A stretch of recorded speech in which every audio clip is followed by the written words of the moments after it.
I've worked in the substance abuse industry for almost 2 decades. And during these years, I've seen countless preventable deaths from either drug overdose, accidents while under the influence, and suicide that can directly be correlated to substance abuse. I've briefly spoken about clinicians that leave the field because of the pain that's felt when it was a client on their caseload that died. As the education director at New Creation College, I tell my students that we need to make sure that we can be empathetic, which allows us to build a rapport and trust so we can connect with them, but also to remain emotionally disconnected so we don't burn out in the industry. Now, there's very few people anymore that live in this world of drugs as either users, those in recovery, and or work in this field who've not lost someone from overdose. Please stay tuned for my guest, Theresa Anthony, who's an author and also has lost someone very close to her. We'll be right back. Take back your story. Show the world you're the best. Bring light instead of darkness. Give to the world and nothing less. Darkness, we find the light. Clarity is soon in sight. Yeah, we can make the fight. Darkness, we find the light.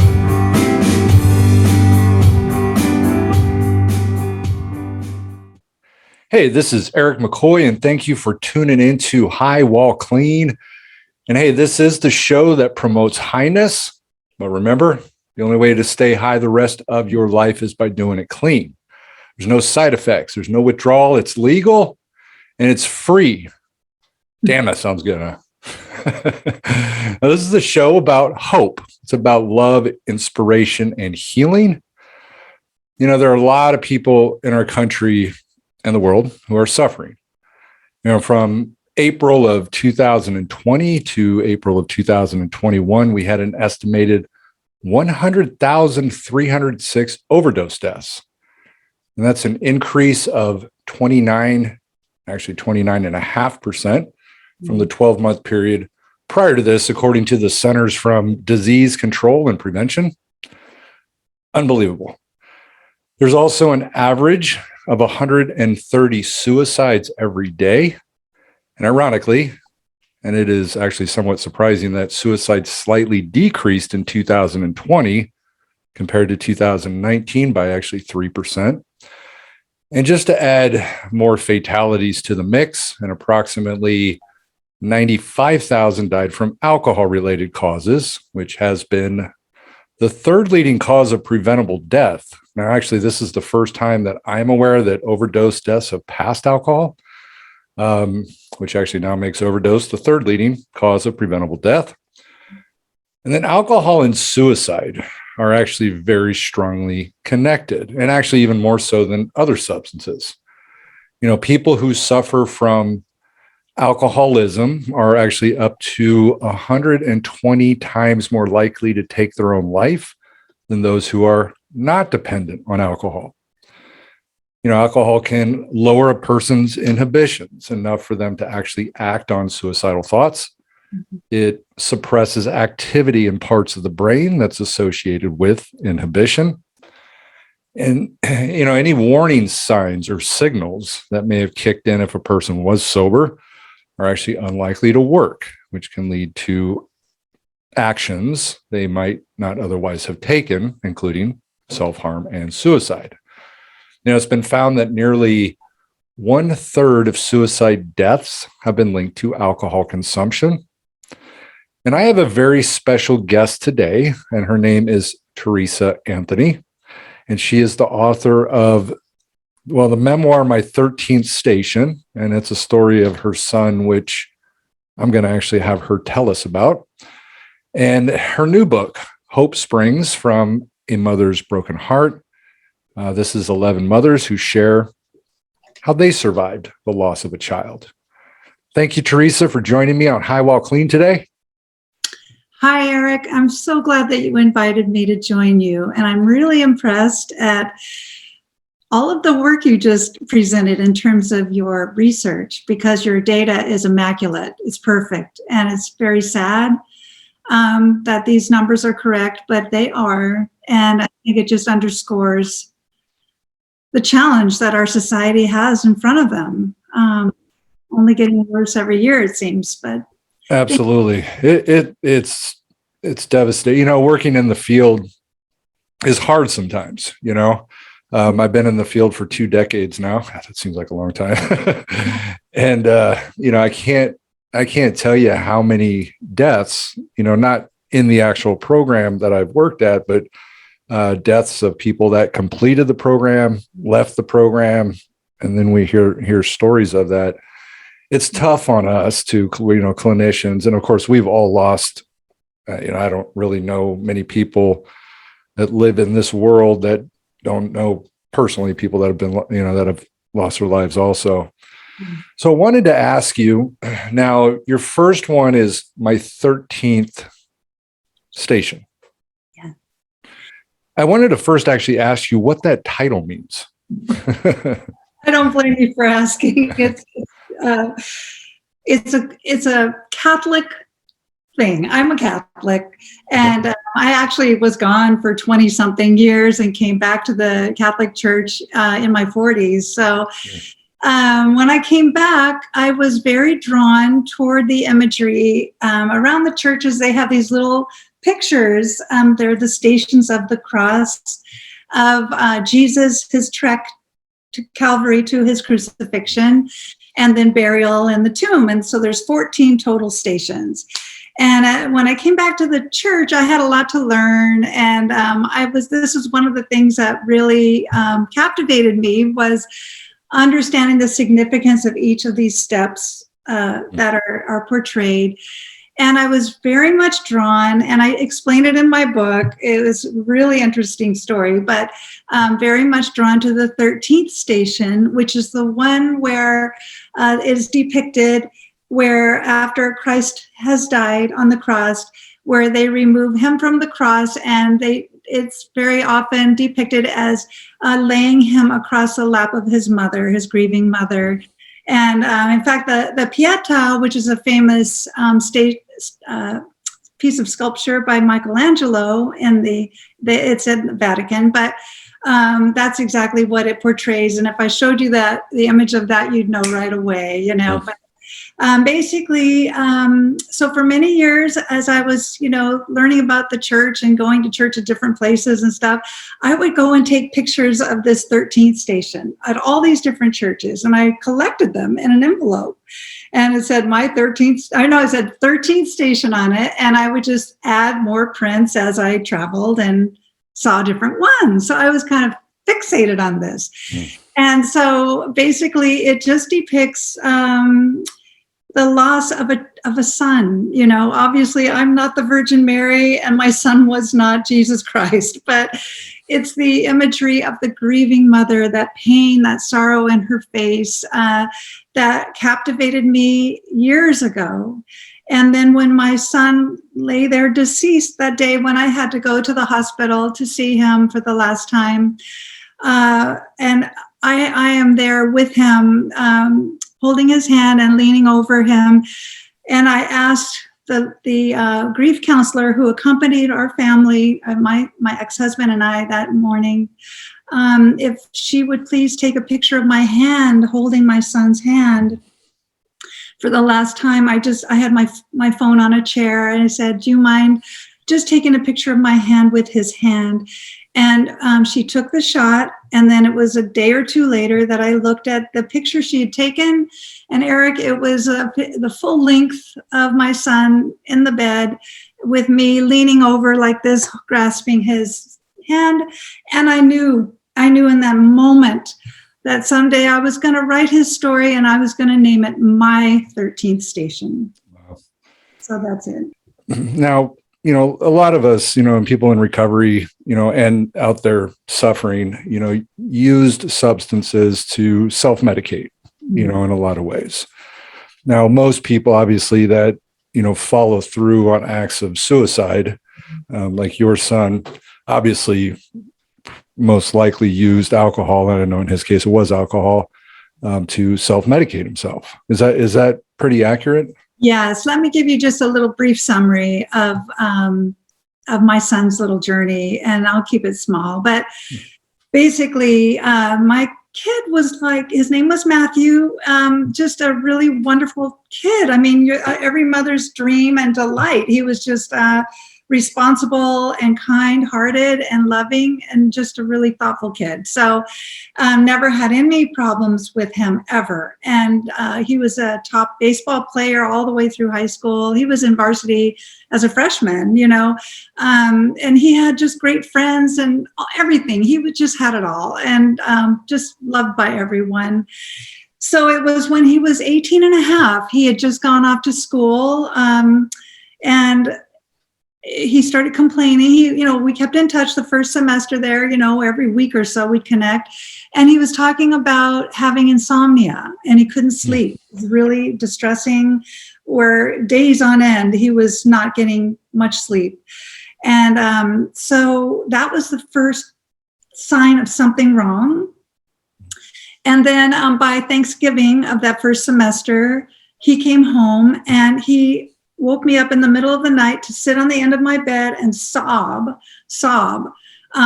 Just this, I'm thinking, who is this? This is not my kid. He was so sad and depressed. And so anyway, as you mentioned, he was a college kid and you're surrounded by people who party and drink, and he was right in there with them. And I believe that, I think he would tell you that he was self-medicating, and he trying to sleep at first. He used that and marijuana to try to sleep. And then the depression kicked in and he was just trying to numb these symptoms. It was just really distressing.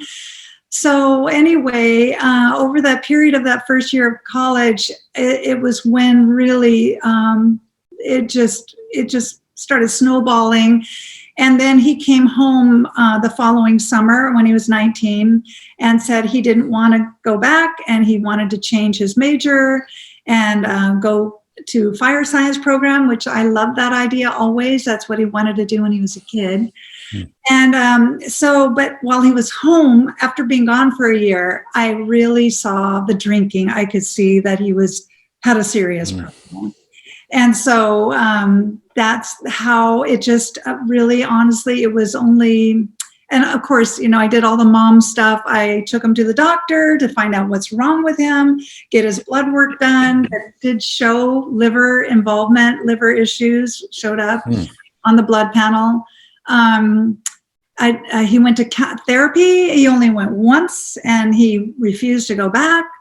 It was just really hard. And so basically, it was just tragic, to watch your son, any mother who has a child who has such great potential, and you saw that just wasting away, and you see their life crumbling, and you just feel helpless. Like, what do I do? And there was none of that stuff when he was younger, huh? No. It was all at that point when he went to college? Freshman year of college. I'm not saying he never drank alcohol in high school. I know they did. Sure. But it was like the normal, occasional party, but there was no abuse at all. Yeah, but as far as depression too, you didn't? None. Wow. Oh my gosh, he was the antithesis of that. He was just like this upbeat, happy guy. And my story, by the way, the memoir really, it's not focused only on the mental health and the alcoholism, there was another element at play. And, I'm not sure, who all is in your audience, but if there are some believers out there, they understand that there's such a thing as spiritual warfare. Mhm. And the story has a very riveting kind of sub-story about what was going on there. So it helps explain the connection. But anyway, so my son basically, over the next few years, by the time he was 21 and a half, he was chemically dependent on alcohol. And really, it was just, by the time he was 23, he was seriously ill. So that's his story. And I'm just bringing you to the point where he finally realized called me and said, I'm going to die. I need help. And so that is when I took a leave of absence from my job and went to Colorado where he lived. He had a little girl at this point. His marriage had broken up. He was 24 at the time. And I was able to get a leave and go there and stay in his apartment and take care of his little daughter while he was in rehab. Mm. And the book, and the My 13 Station book, the chapter 18 is my favorite one because it's that month where I chronicle that month where he was in recovery, rehab. And I had such hope. It was just filled with hope, sadly, and this part is really important, I think, to everyone listening. Mm-hmm. I didn't know a thing. I guess I should say a little bit about my background as a writer. I've been writing since the late 90s and on all sorts of diverse topics, and for different kinds of publications. And so my whole focus shifted after I lost my son, a year after I'm about to tell you this part, but to now I write only in the recovery and mental health fields primarily, I would say 90%. Mm-hmm. And I've learned so much, through my son's illness and my research and writing for the last 8 years in that field. What I'm about to say is critical. So I did not know, as a very uninformed, naive mother who just was clueless.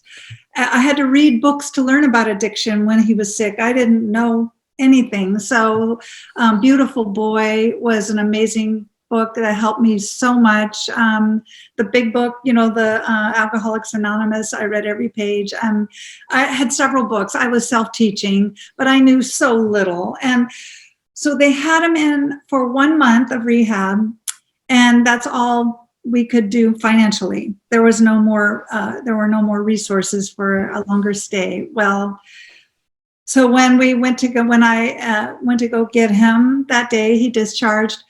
They didn't give me any information other than they gave me a list they had put him on an antidepressant, and there were some contact information for AA meetings in his area and things like that. What they should have done,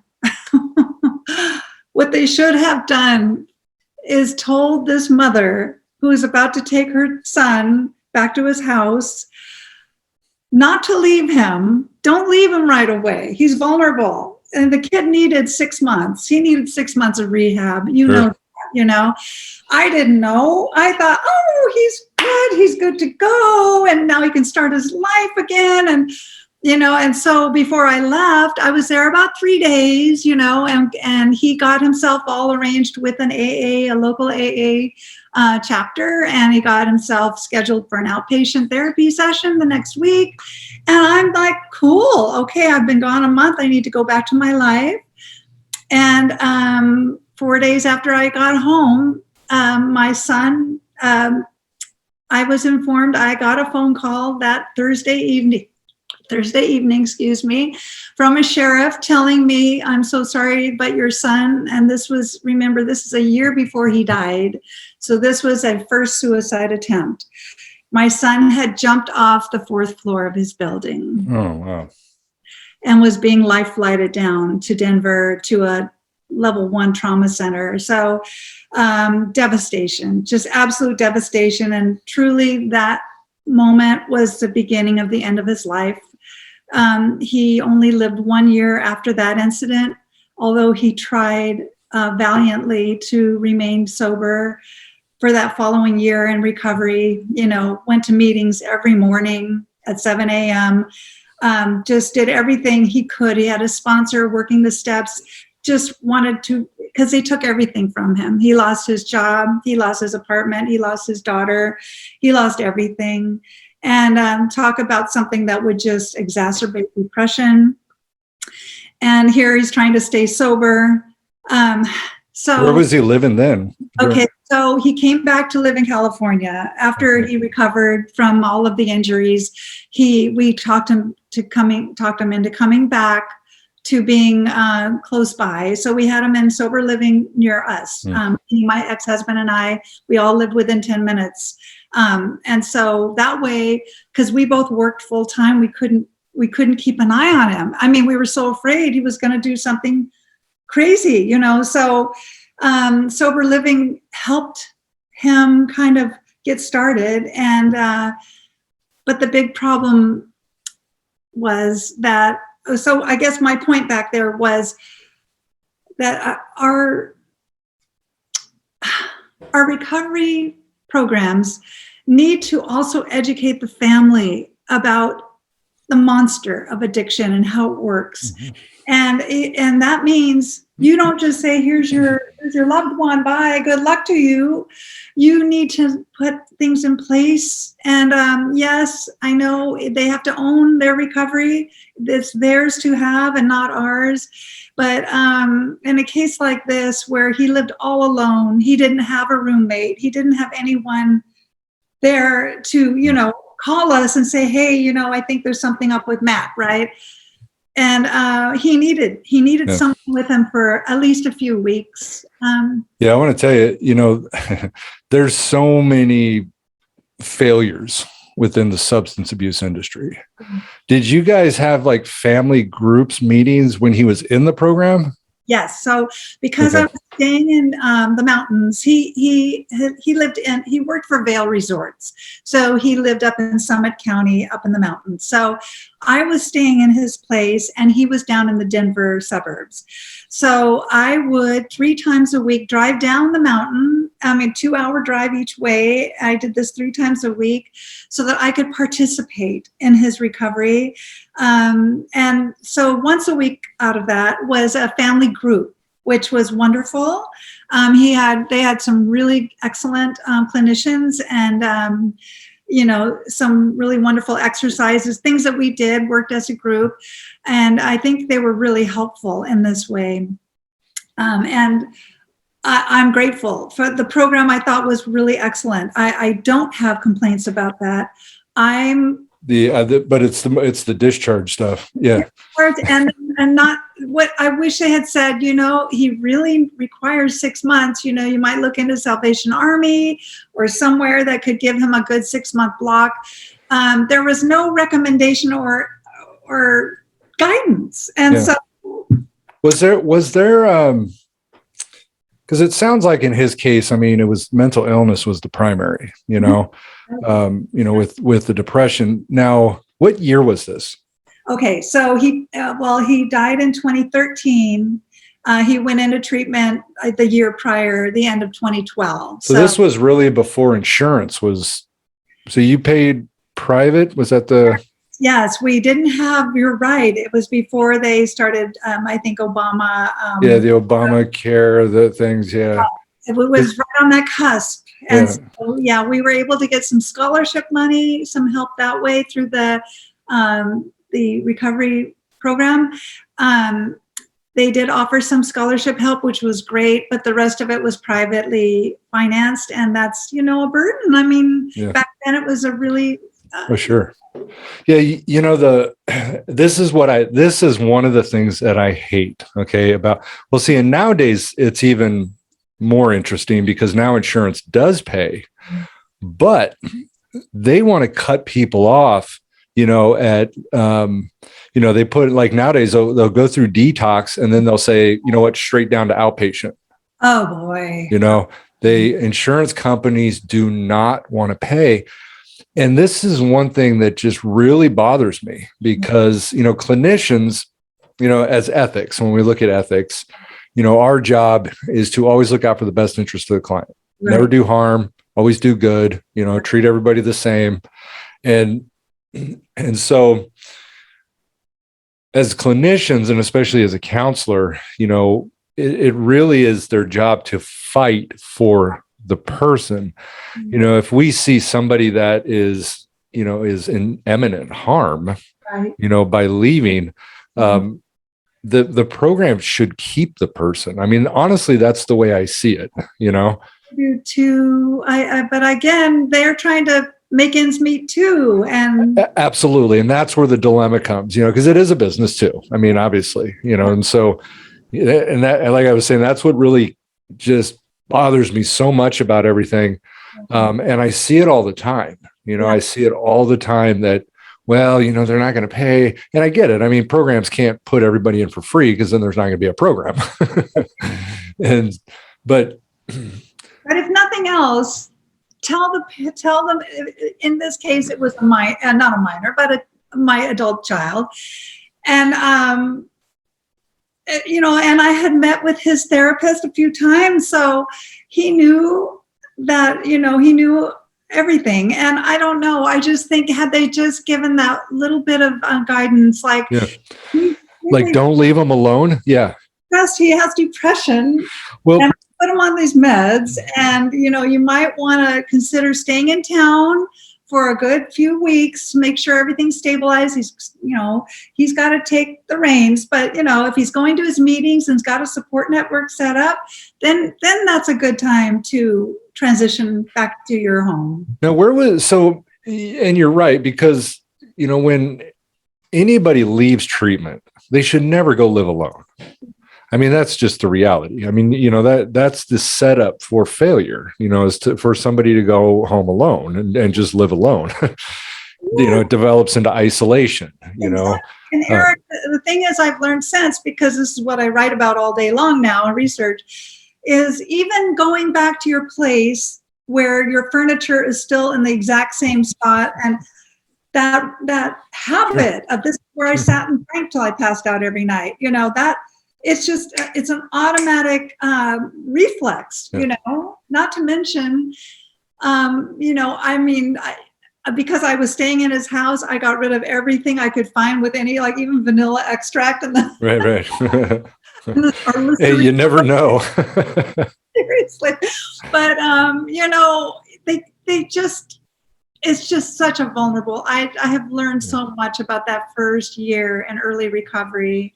And I just wanted to say that while I was writing the memoir, the first book, that was 2 years ago, or 2.5 now, it was really hard. It was extremely difficult because I had to go back into all of the pain that he experienced, that we witnessed, and that I and all of the family experienced.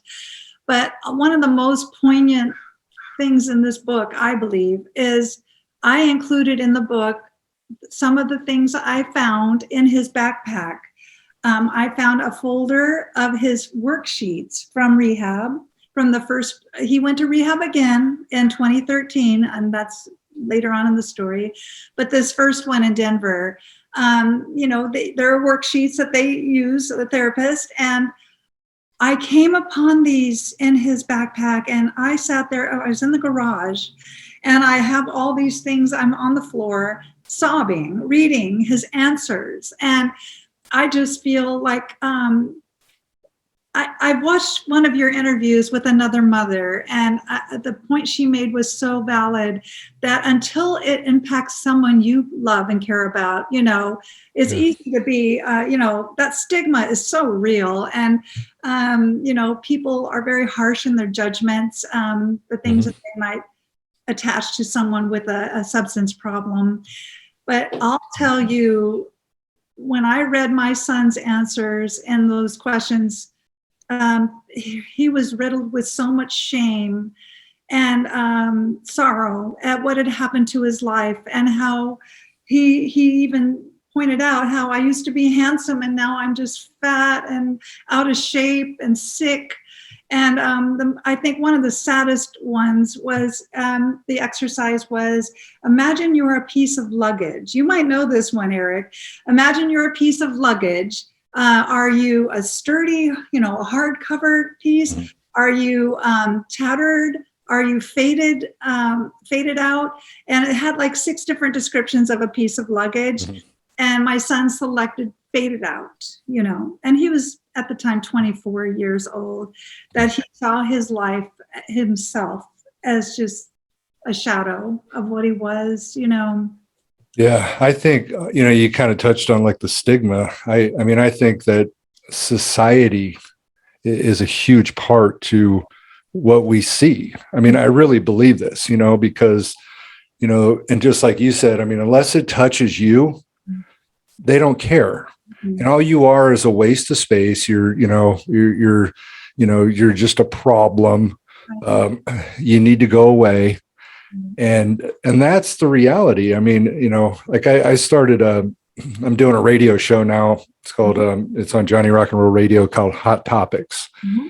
And on this, the last couple of weeks, I've actually been talking about that, like with the stigma of substance abuse, where it comes from, where it came from, the history behind like drug laws, and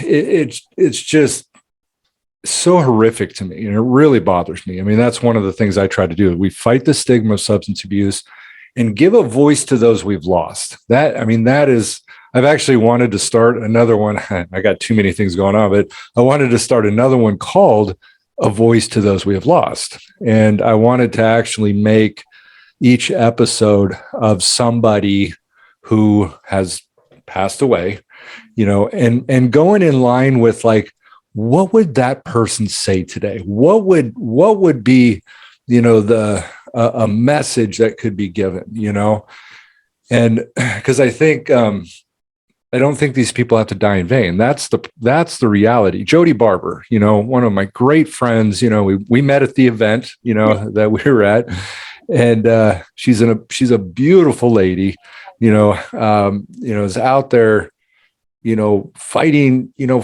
fighting with us all, to share messages and stuff. She's saying, with the story of her son, and that was actually the one I was originally looking to start it with. I still haven't gotten to it. I'm sorry, Jody, if you listen to this. I'm still working on it. But yeah, that's that's just where I stand with this stuff is, your son can share a great message. I mean, that's what I tell Jody. It's like, he has saved thousands of lives. Wow. Oh, Jared has saved thousands of lives. Jody's just the voice for it. She's the conduit. Yes. Yeah. Exactly it. That kind of segues a little bit toward my recent book, which is the Hope Springs book. Mm-hmm. And that book came out of it just sprung out of my own head last year in January. I just really wanted a new project. I felt, I don't know, I like that. I like to set goals for myself. It sounds like you're very similar in this way. And I decided that, hey, I've at that point, 7.5 years at that point since I had lost my son. And I've learned a lot about getting through something so painful and awful. And I know I'm not alone. As you said, 100,000 people lost their lives to addiction. And, how many from alcoholism and suicide. So there are a lot of people, a lot of women who have lost their child. So I wanted to address the book to them, to that niche, to mothers, because I can only speak for myself and what I've learned along the way. So when I was thinking about kind of penciling out ideas of things I wanted to cover and make it like a little guidebook for women who are early, say the first 3 years when the edges of the pain are so sharp, it is so hard. And so I wanted to kind of give them something that they could take with them and work through it. There's a lot of really great practical suggestions and tips in there. But what the brainstorm I had, though, was that it would be so much richer and diverse if I invited other women to contribute to the book who have also lost a child. And half of them lost their children to a stigmatized death like suicide or addiction, overdose. The others were different kinds of losses. One was a cancer death, one an accidental death, but I wanted it to appeal to a diverse range of grieving moms.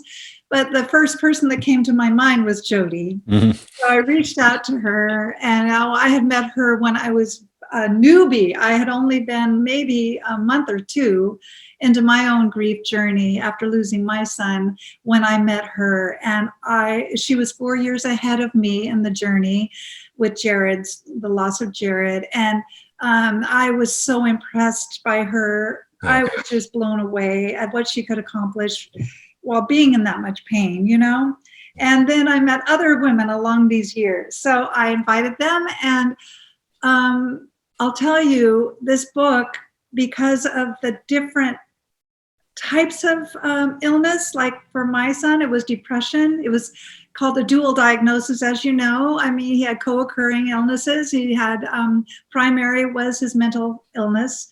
And then the substance abuse disorder was a co-occurring. So he had a dual diagnosis. Some of the moms, it was full on opioids, addiction to opioids. And one mother, there were some that had the kids had addiction. I mean, one was addiction and one was just drug abuse, but that led to their death, was responsible for their death. So there's 6 of us. One was alcohol poisoning, her daughter. And it's just, each story is so rich and poignant and sad, but still extremely informative. And these moms, each one offered their own personal tools, that they're coping tools that help them survive. And that's what's so awesome, is that maybe the reader won't relate to this mom, but she will to that mom. That one rings a bell. That one feels like me, So really from just really from the things that they read, it could be books they read, Bible verses that kept them going, keeping a gratitude journal, getting therapy, just taking on projects, crafts and art and things that were kind of a way to kind of work the grief through a creative process. Anyway, so Eric, I think that, and it's selling really well, which is really great. Good. I didn't, it's such a narrow little niche, I just didn't expect that at all. So, well, and like you said, though, it's not, a lot of people are going through this, and so, I mean, I wrote a book called Pain, Failure, and Misery Are the Stepping Stones to Success. It's one of those books, again, that is so important, especially today at this time, because of, everything that we're going through, and, you and all of those women, that participated in the book, it's what we call transforming our past, so you're taking a painful, horrible, experience that you've gone through, but you're creating a new meaning to it. That's it. And in a way, honoring our child's memory, Jody with her documentaries and all of her efforts, with the political figures that she tries to work with and the media that she tries to inform people. My efforts are more through writing. Every single day I produce content with my goal being, I want to inform people. I want to teach people what is available. And what's really hard for me is when I learn about something, when I started having to research all of this and learn to write about it, when I come upon something that I know would have helped my son, or I think it could have helped my son, but it just came too late, like naltrexone, for example, like, that's something that he never tried. And, medication assisted treatment. And also for his depression, there's brain stimulation techniques like TMS that are really helping people with depression. And that was something that we had no clue about. But if I can tell people about that now, that their child is still breathing and there's still hope, that's my way of honoring my son. Yeah. Absolutely. I mean, and again, with with things moving forward too, you're getting more medications, different things, that weren't available even back when, your son had gone through that. So there's consistent. I'm a huge fan of harm reduction. I firmly believe in it. I'd rather see people alive and on a drug if it's going to help. I mean, I really do. I'm a big believer in that, and, I think that's just the most important thing is, I wanted to say, so,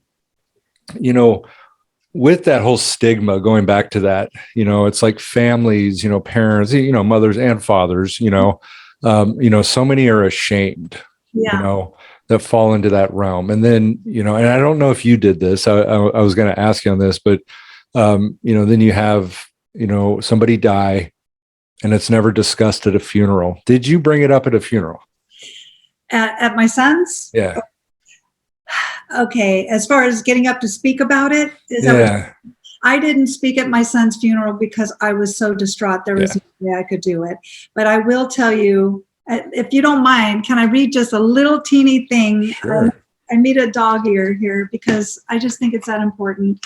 So in my book, my new book. Yeah. Yes. So anyway, I do have a chapter. I'm one of the chapters, the 11 ladies that left their stories. So each one is about 12 pages. And what I did include that surviving the loss of a child, regardless of the cause of death, takes immense effort and strength. It also takes a lot of support, even if you don't know you need it. Oh, hang on. I think, hang on. Sorry. I just want to get to the exact spot that I was trying to get to. No, you're fine. Oh my gosh. Okay. It would have been good if I had. Here it is. Okay. I can't tell you how many times I hear, how do you even get out of bed in the morning? Or, wow, I can't believe how well you are doing. Going through so much grief and loss in a compressed time frame is absolutely awful. Because I also lost the love of my life to leukemia 9 months after my boy. So it was a really tough year. Huh? Yeah. I was shell-shocked and just barely functioning. On the outside, though, I still tried to project a positive attitude. I guess I was trying to avoid being seen as a pathetic lady whose son had taken his own life.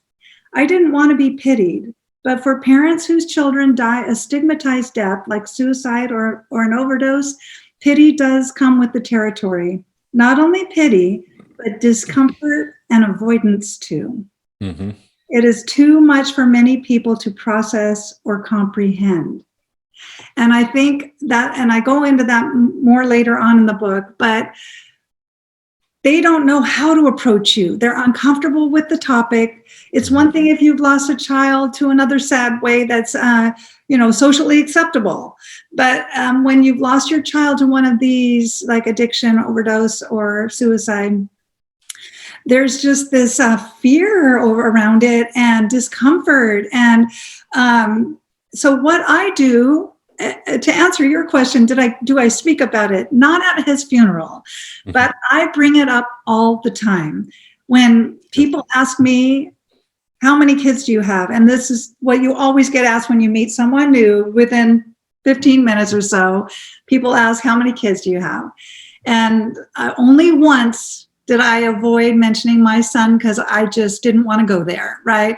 But I was so crushed with guilt after doing that I said, I vowed never again would I omit my son. So I always now say I have 2 daughters and I have a son in heaven. Then the next question, oh no, what happened? And so I talk about it. Yep. and I'll bring it up at the dentist. I don't care where I am, because, and I have a website, theresaanthony.com, where I write blogs all the time. And I try to do at least 1 or 2 a month, but I've written about shattering the stigma and how we need to open this conversation up. This is how we save people. By hiding in a little corner and not talking about it, it's just festering, So anyway, yes, I am not shy at all about discussing it. And it's amazing. And I'm sure you've found this yourself out there, that once you do open that up and make it okay to talk about it, number one, the person will relax, because they're kind of, and then they just kind of, okay, she's okay with talking about this. And then almost always the next thing you hear is, oh my gosh, the same thing happened to my brother, sister, my son, my daughter. Yep. Yeah. Absolutely. That is, and again, so many can relate to it now. I was thinking with the funeral thing, because I really would love, and I know like the parents probably couldn't do it, but if you had somebody else that was, connected and somehow that was able to do it, but to get up and again, just be, look, what, he had problems, this is what happened. So it is talked about even in that aspect, because I don't see it as a shameful thing. I don't see it as, it was somebody that was hurting, it was somebody that, was, struggling drastically. And why would we want to suppress that? Thankfully, the priest who did the funeral did. He did. Okay. And he didn't mince words.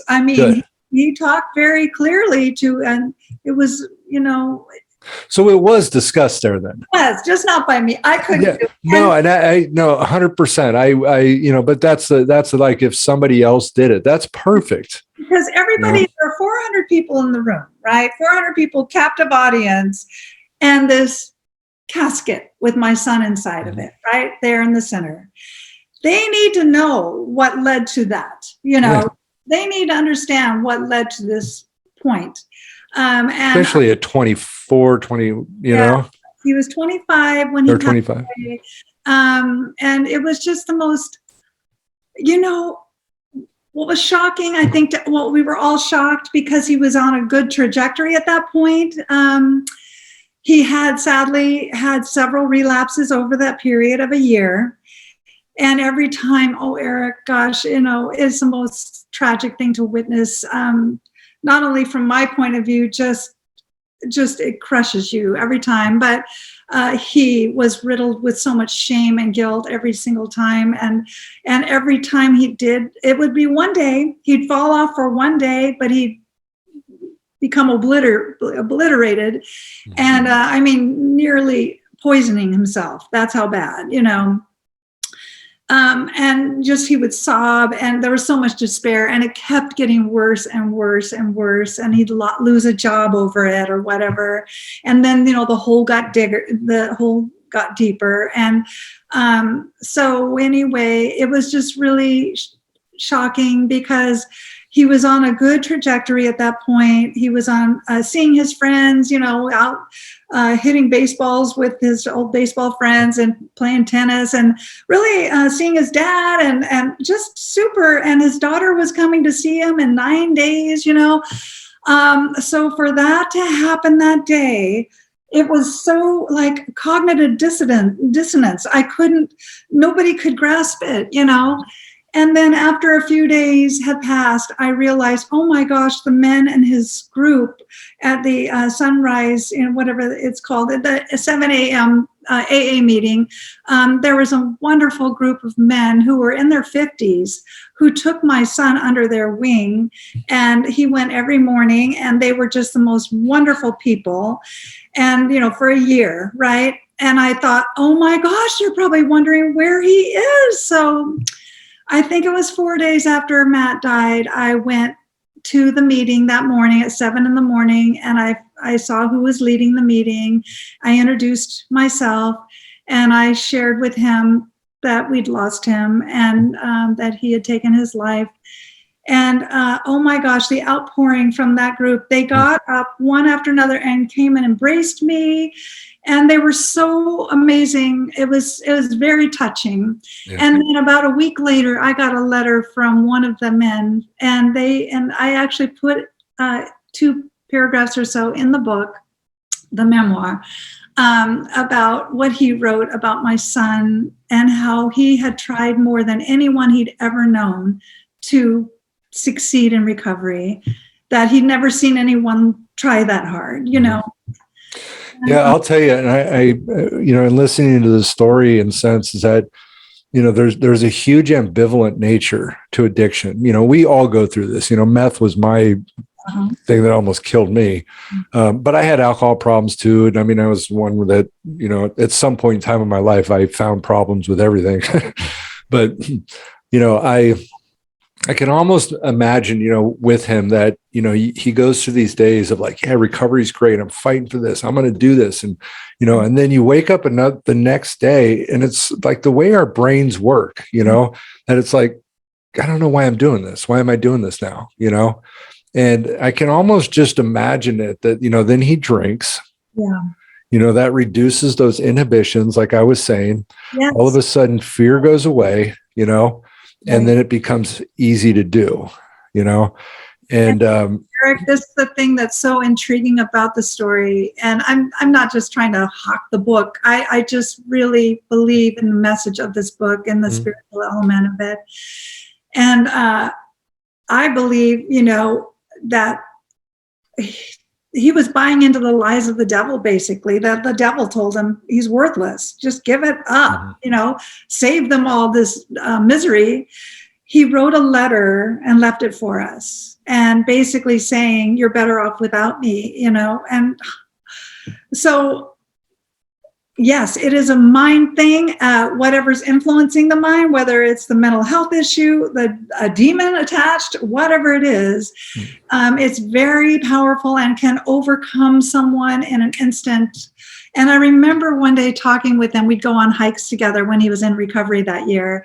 And we had the most beautiful conversations on these hikes, But I asked him one day, I go, when you feel tempted, because he'd relapsed, 2 or 3 times at that point. When you feel the temptation, the craving overwhelm you, why aren't you reaching out? Why don't you take that moment to tell us, tell someone, your sponsor, me. And he said, because it's the last thing you want to do. You don't want anybody to stop you. You don't want someone to get in the way of it, The other thing my son, and I included it, taught me was he said, if you want to understand what it feels to deal with these cravings, imagine this. He said, imagine you're in the desert and you're walking for days and you're completely dehydrated and you're going to die if you don't get something to drink. And you come upon a little pond, and all of a sudden it's like, oh my gosh, and you can't stop drinking the water. You drink.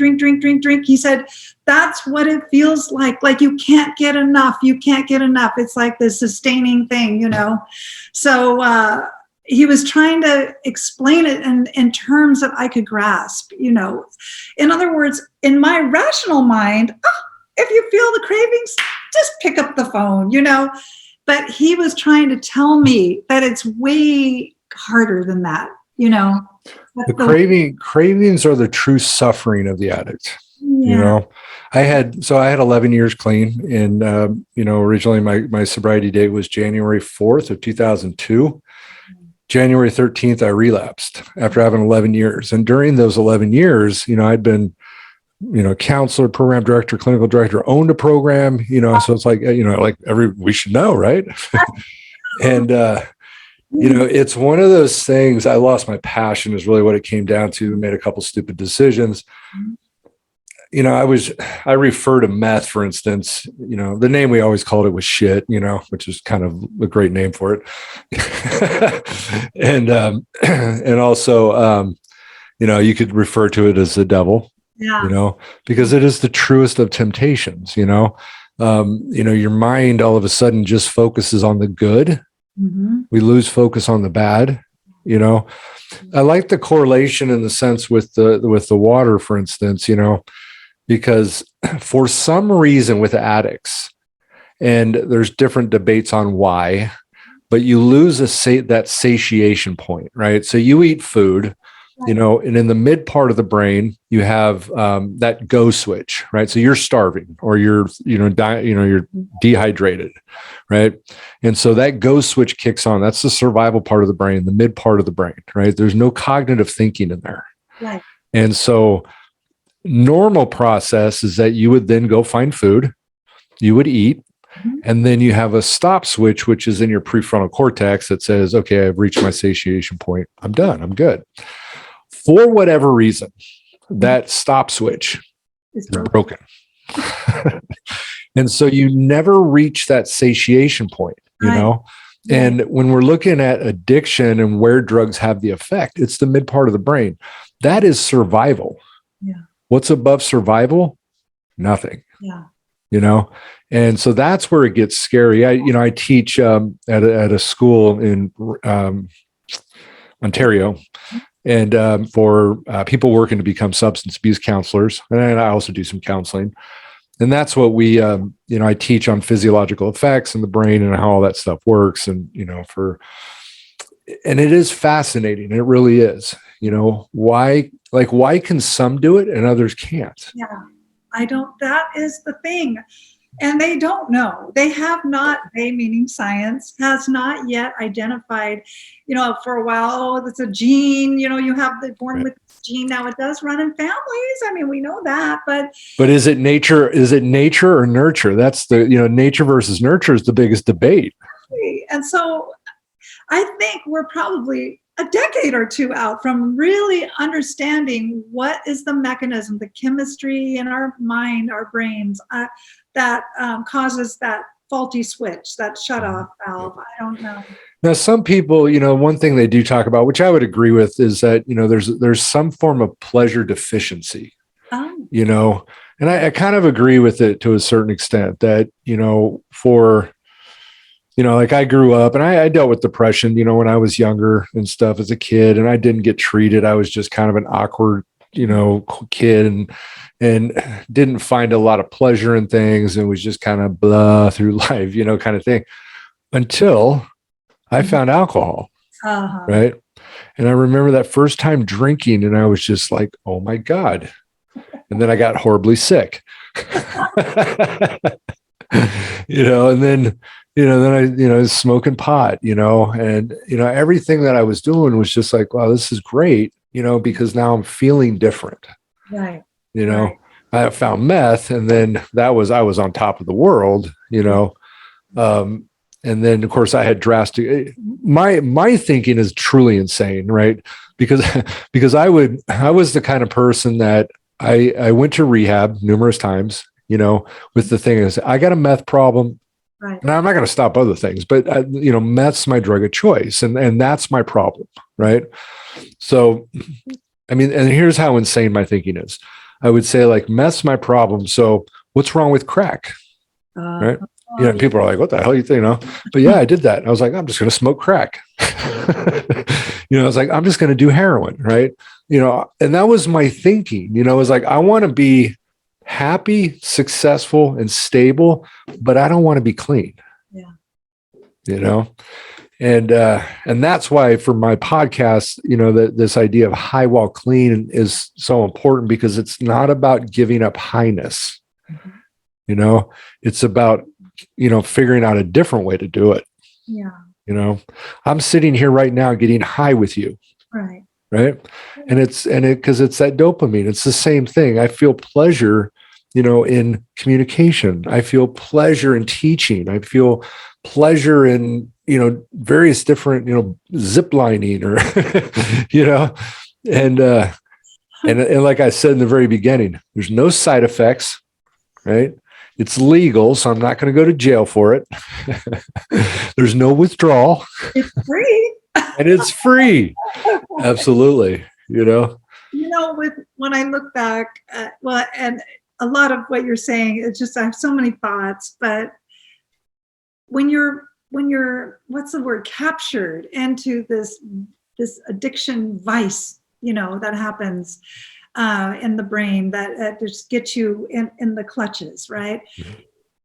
I just hope people, my hope is that people become somehow, through information, sharing stories, compassionate towards those who are in that. I mean, this is the thing, that what rests with me, with which I can't shake it. I mean, and it's been 8 years and I still cry over this, is thinking about how much my son suffered, how much anguish he suffered because of this. And he was out of control. He had no control. Just like that first step, he had to admit he had no control. But the suffering that goes on and the destruction of his life and losing everything that mattered to him. And I just get upset when people don't understand. They did not choose when they had a beer that, I'm going to be this alcoholic and lose everything I care about, that there's something that activates in certain people that really takes over and owns them. And I think we need a lot more compassion towards that aspect of illness, Absolutely. Yeah. And that's why and like I said, I think that's why our death rate is so high, because there's not a lot of compassion. There's not a lot of people that just want to reach out and help. Like homeless people, for instance, we just, degrade homeless. You're horrible. You're stinky. You're nasty. You're worthless, kind of stuff. We don't know their story. Right. I mean, that's the thing that I always keep coming back to. It's like, you don't know this person's story. I mean, it could be horrific, Exactly. and that's only a little glimpse of it, with substance abuse. I mean, the substance abuse, they say probably about 40% of homeless have substance abuse problems, and mental illness are a good chunk of them. Then you just got the people that can't afford to live, that even have jobs, but, well, yeah, we are never going to find solutions with hate. After my son died, I put this in my the memoir book. I was at a stoplight in front of Costco, and I was, sitting there at the light, and a guy was crossing the street.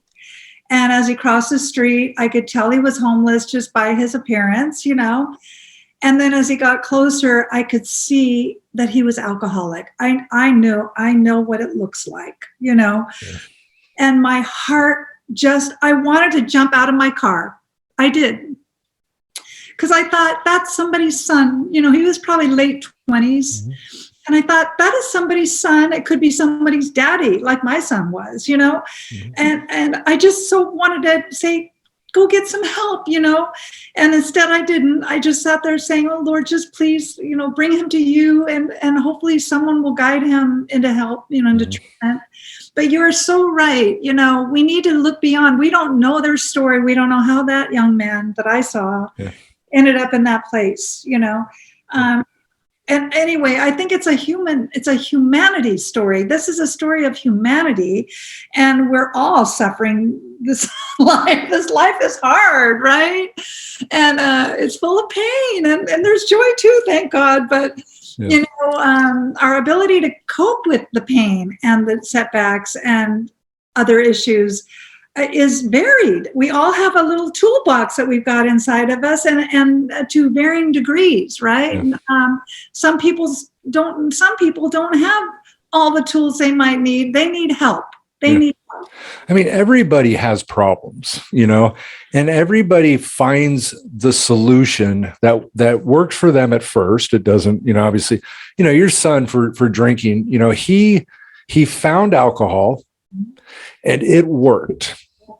I mean, and that's the reality. At some point in time, it worked for him, and he was like, well, this is great. It's solving whatever I'm feeling. I'm feeling wonderful. I'm not, and there was the solution, right?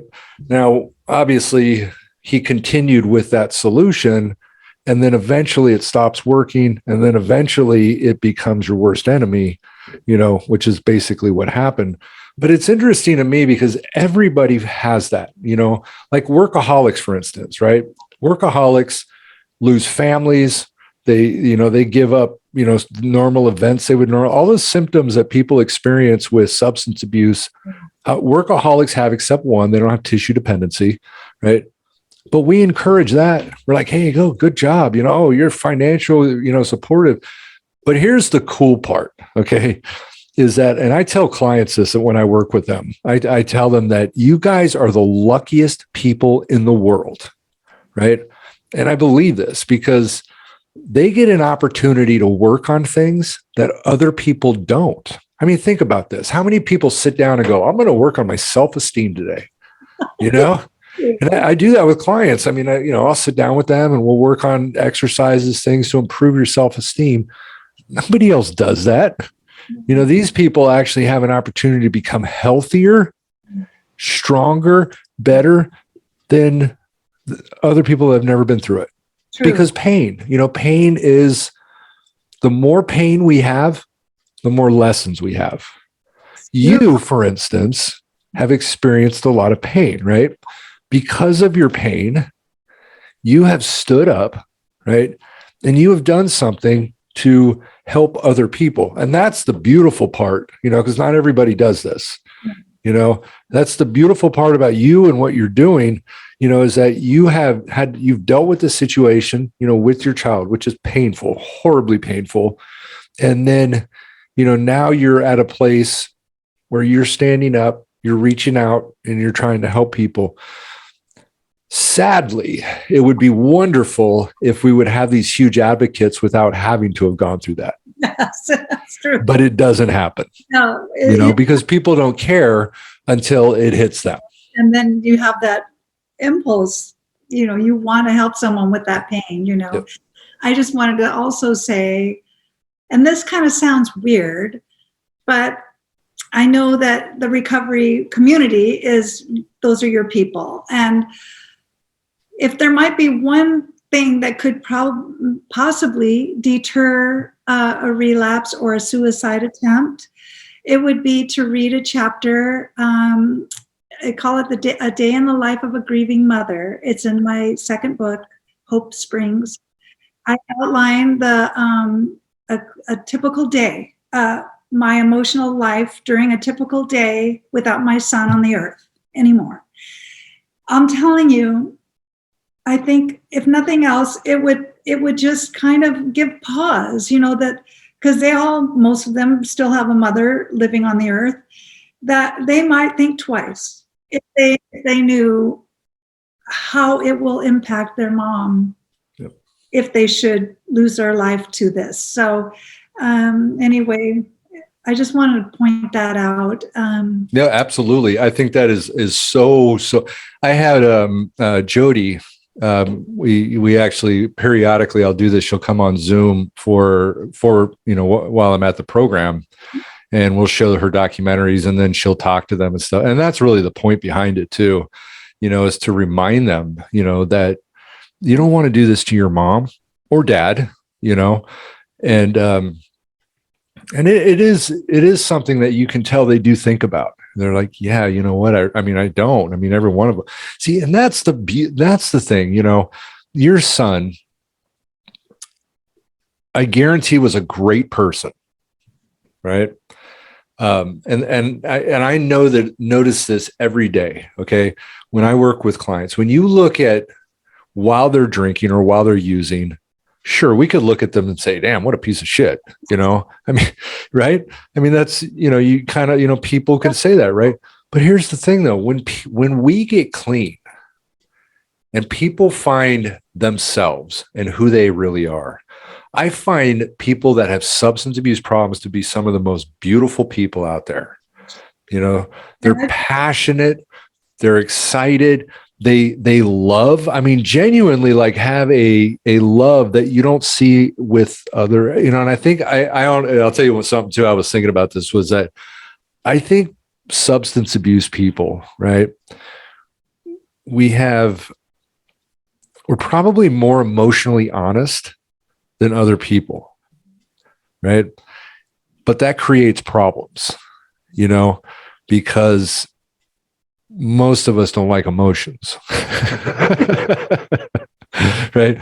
but I do believe though, because I mean, I see this and so many people, this just like, there's a passion and there's excitement and there's such amazingly good, caring, loving people. When I was in, someone suggested to me when I was suffering so much, when my son was heavily alcoholic and I was freaking out, like I just was sick every day because I couldn't do a thing. They said, you need to go to an Al-Anon meeting, go find an Al-Anon group. And so I went online, type it in, find this meeting, go to the meeting. I show up, I go and take a little seat in the back of the room, and the meeting ensues. And I realize I'm at an AA meeting. Okay. I got mixed up on the time, and I realized I was at an AA meeting. Okay. So Eric, everything you just said is 100%. I was so impressed. And so I wasn't going to get up and leave. It would have been really rude. So I am so grateful that I stayed. And then I did go to a couple of AA meetings with my son also later. But I was so impressed with the honest, just bare honesty that people would present their stories. And there was such... like you said, there's this thread, there's a sensitivity. I don't know. Maybe that's part of the vulnerability of becoming addicts, is this sensitive nature, because my son had that totally. But anyway, I was just like blown away. The integrity I saw, just the honesty. It was wonderful. And really I think I went to a total of 3 or 4 meetings altogether, AA meetings, and it was the same. And one was in Colorado. It didn't matter where. It was always that experience where the honest, and you're right. I'm sure that, that level of honesty could bite you, if it's expressed in the wrong time or place or whatever. But I think it's a beautiful quality. And I think you're right, because I think, that's something I do see is a lot of sensitivity. When I was younger, I was very sensitive, overly sensitive, and so many, and that's what I actually teach clients is to stop being so sensitive. I talk about that all the time. It's time to move away from being sensitive. It's about the time to stop giving a fuck what other people think about you. I mean, honestly, because part of the healing, I think, is really about the person figuring out who they are, being you, drop all the baggage, let go of all this stuff. What you see is what you get, and I think that is such an important thing for people to get to, because it's something I worked on with myself. I worked on this so hard, finding me, figuring out who I am, and then being me. What you see is what you get, and I don't care what you think. That's actually really freeing if you can ever get there, it's very freeing. It really is. And that's the thing and again, I just, like with your son and other people that have, I guarantee your son was a beautiful person, so let me ask you, as we're coming to the end here, I wanted to ask this question. And I was, when I was thinking about the other thing that I wanted to work on was, a voice to those we have lost. What is something, and I know everybody has this, when you think of your son back before the substance abuse, back when he was a kid, when he was young, what is the thing that sticks in your head? What is a saying that he used to say that pops in your head, or anything that really kind of radiates with you? Can you think of anything? As far as a saying, not really a saying or anything. It was more of who he was and how he moved through life all the way through until the end. Even as an addict, he still had this. There was this gentle, kind, thoughtful nature, how he treated everyone. Just this beautiful, kind heart. And that's what I will always remember about my son. And maybe he didn't use a particular saying, but he just exuded kindness. So. Yeah, no, that's great.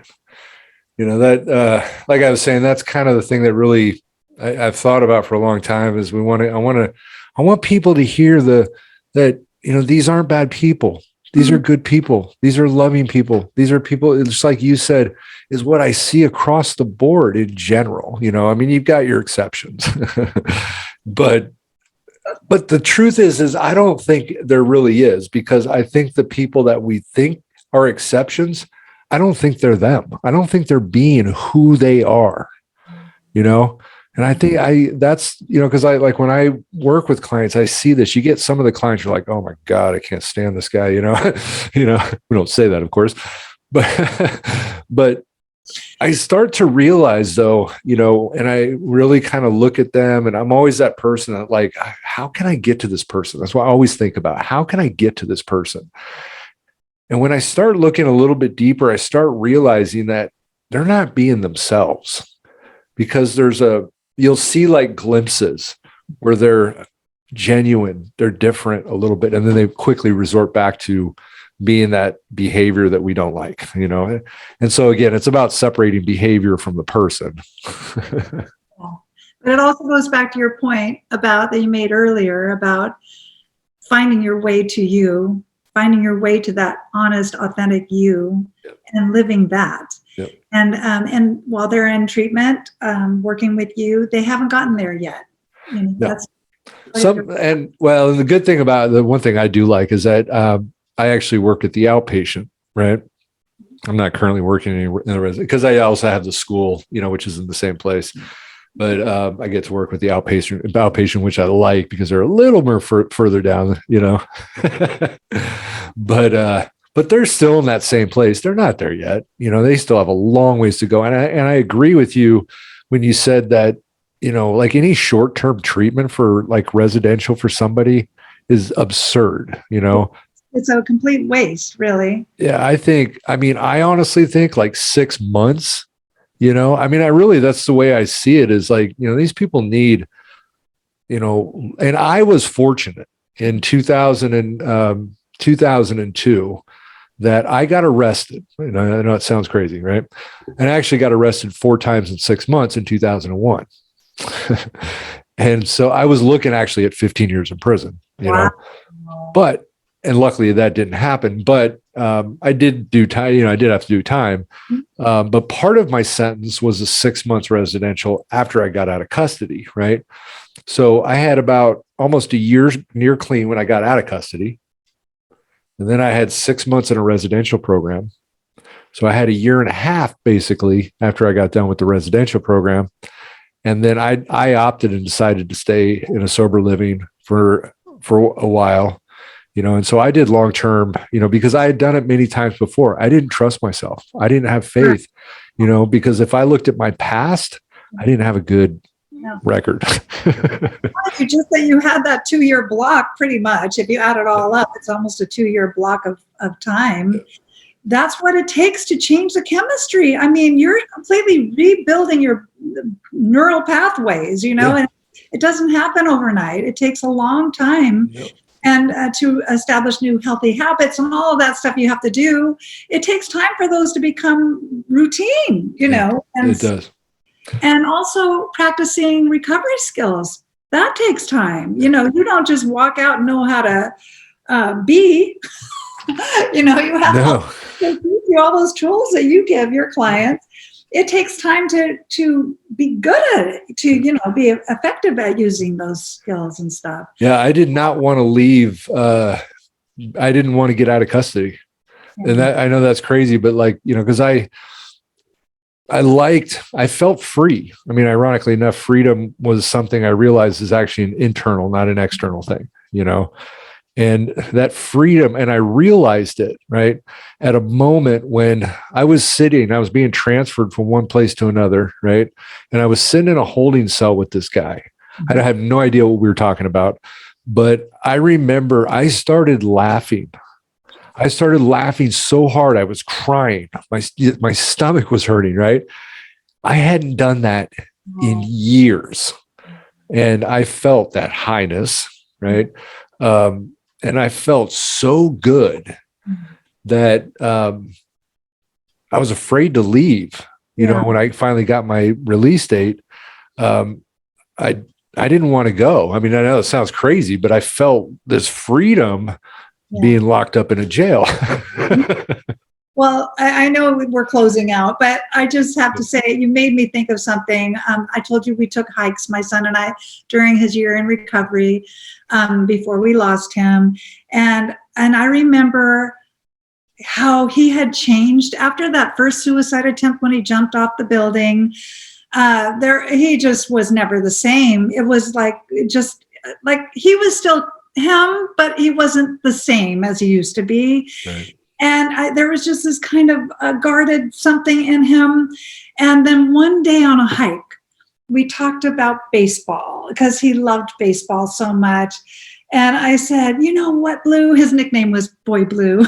I named him that when he was a little kid. But later on, he just became Blue.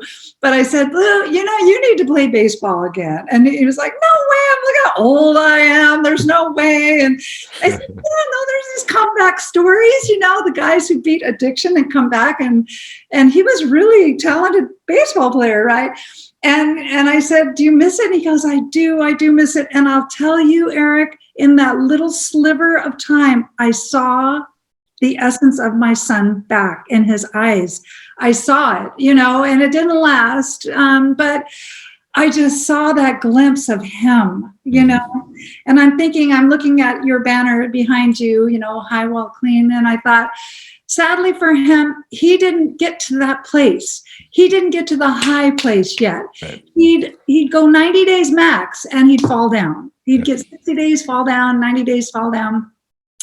It's not till you can sustain it a good year or two that you get to that place where you can enjoy like your feeling of freedom in jail. Okay. Yeah. Where you can feel free that, you're not going to be a problem for yourself, and just enjoy life in sobriety. My son never got there. Yeah, it does take time. That's, there's that, whatever brain damage he had caused, there's a neuroplasticity. Neuroplasticity is where your brain kind of rewires itself to function as well as possible with what it has. It can take years though. Yeah. And that's, after, maybe a year, it's not in a place to where it's really bothering you, right. But it does take time. I want to ask you, and I always ask this question, is that if you were to give a message to somebody out there suffering, to family members, don't beat yourself up if you find yourself kind of falling into the enabling camp, because I'm not saying it's good. Let me just give this person some advice. Your love for your child means you have an instinct to try to help them survive. It's just a mother's, father's, whatever instinct to help their child survive something that's life-threatening, which is what addiction is. However, understand that enabling them by putting out their fires and paying their bills or furnishing them with things that they should be working and earning themselves is actually prolonging their addiction. You're prolonging their suffering and their disease. You're contributing to it. Okay. I learned this the hard way. I am a self-admitted codependent enabler. I say this in my book, not just one, but both. Yeah. And it's because I love my child. I wanted him to survive, and I would have done anything in the world to help to make that happen. But it's only later that you start getting clarity. Yeah. And so I would tell somebody whose child is currently suffering to keep that in mind, to allow them to do for themselves what they can do. And that will help motivate them to change. That will help motivate them to do the work to change instead of, us mommying them and keeping them in their addiction. Yeah, there has to be pain. Yes. Pain is what will, push people to sometimes do the right thing, Right. Okay, so everybody check out her book. Where can they get it? Okay, I sell both books on Amazon and Barnes & Noble and Apple. Apple is only the ebook version. I think my books are best held in your hand and read this way because they're very intimate and but some people love their e-readers, so that's cool. Also, I do have a website. So it's Theresa Anthony. Theresa has an H, theresaanthony.com. And it's not like I sell anything on there. I do have a lot of really good, though, informative blogs I write that cover all the topics, not only the topics of, someone suffering from addiction, mental health issues, but also from a grief journey standpoint too. So there's a lot of really good content on my website. So Very good. Thank you for having me. Absolutely. I'm so glad that we did this. Hey, I want to really thank everybody for listening. Check out our other shows at highwallclean.org. You can also get into Walk a Mile in My Shoes, which is our other podcast with Lona Curie. And again, I want to thank everybody for tuning in. Keep getting high, all right? But let's do it clean. I'll see you. Thanks.